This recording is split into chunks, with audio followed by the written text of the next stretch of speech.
যুক্তরাষ্ট্রের বাজারে বাংলাদেশের তৈরি পোশাক রপ্তানি কবেই চলেছে, তবে বাড়ছে ভিয়েতনামের। চলতি বছরের প্রথম 3 মাসে যুক্তরাষ্ট্রে বাংলাদেশ $176 কোটি তৈরি পোশাক রপ্তানি করেছে। এই রপ্তানি গত বছরের একই সময়ের তুলনায় 17.68% কম। গত বছর শেষে রপ্তানি কমার হার ছিল 25%। ইউএস ডিপার্টমেন্ট অফ কমার্সের আওতাধীন অফিস অব টেক্সটাইল অ্যান্ড অ্যাপারেলের ওটেক্সার পরিসংখ্যান অনুযায়ী যুক্তরাষ্ট্রের ব্যবসায়ীরা চলতি বছরের প্রথম 3 মাসে বিশ্বের বিভিন্ন দেশে $1,807 কোটি তৈরি পোশাক আমদানি করেছে।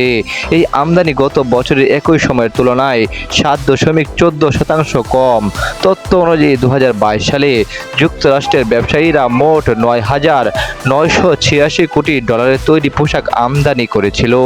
2023 সালে সেটি 22% কমে যায়। ওই বছর বিশ্বের বিভিন্ন দেশ থেকে $7,784 কোটি তৈরি পোশাক আমদানি করে যুক্তরাষ্ট্র। গত বছর এই বাজারে তৈরি পোশাক রপ্তানিতে শীর্ষ 5 দেশের রপ্তানি প্রায় একই হারে কমেছে। চলতি বছর থেকে ব্যবসা কিছুটা বাড়তে থাকে। এতে ভিয়েতনামের ব্যবসা বাড়লেও শীর্ষ 5-এ থাকা বাকি 4 দেশ অর্থাৎ চীন, বাংলাদেশ, ভারত ও ইন্দোনেশিয়ার রপ্তানি কমেছে। এর মধ্যে চীনের রপ্তানি কমার হার অন্য 3 দেশের তুলনায় কম, 0.71%। যুক্তরাষ্ট্রের ব্যবসায়ীরা চীন ও ভিয়েতনাম থেকেই প্রায় 40% তৈরি পোশাক আমদানি করছে, আর বাংলাদেশ থেকে করে 9%। এই বাজারে তৈরি পোশাক রপ্তানিতে ভারত ও ইন্দোনেশিয়ার হিস্সা যথাক্রমে 5.69 ও 5.25%। যুক্তরাষ্ট্রের বাজারে গত জানুয়ারি থেকে মার্চ সময়ের চীন $345 কোটি তৈরি পোশাক রপ্তানি করেছে। একই সময়ে ভিয়েতনাম $340 কোটি তৈরি পোশাক রপ্তানি করেছে, অর্থাৎ চীনের থেকে মাত্র $5 কোটি কম রপ্তানি করেছে ভিয়েতনাম। চীন ও ভিয়েতনামের রপ্তানির পরিমাণ যথাক্রমে 21 ও 19%।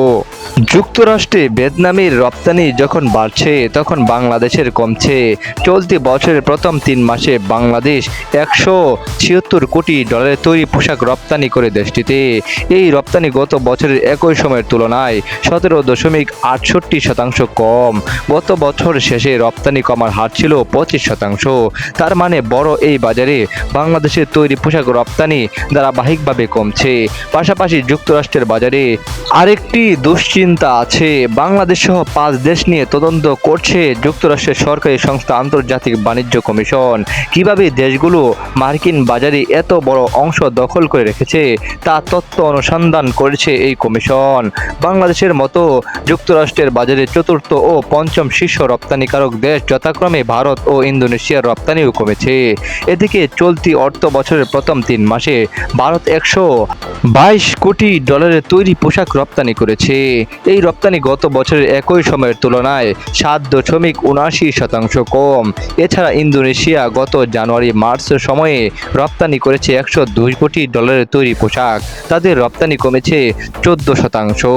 পোশাক রপ্তানিকারকরা বলেন, যুক্তরাষ্ট্রে পোশাকের চাহিদা কমেছে এবং খুচরা বিক্রেতা ও ব্র্যান্ডগুলো তাদের মজুত করা পণ্য বিক্রি করতে পারেনি। এছাড়া কার্যাদেশ কম এসেছে। ক্রেতারা স্থানীয় সরবরাহকারীদের পণ্যের দাম কম দিচ্ছেন। তারা বলেন, উচ্চ মূল্যস্ফীতি ও উচ্চ ব্যাংক সুদের হারের কারণে বিক্রি কমছে। ক্রেতারা এখনও অপ্রয়োজনীয় পণ্যের তুলনায় মৌলিক পণ্যগুলোকে অগ্রাধিকার দিচ্ছেন। তবে জাপান, দক্ষিণ কোরিয়া, ভারত ও যুক্তরাজ্যের মতো নতুন বাজারের পাশাপাশি ইউরোপীয় ইউনিয়নের কয়েকটি দেশে বাংলাদেশ ভালো করছে।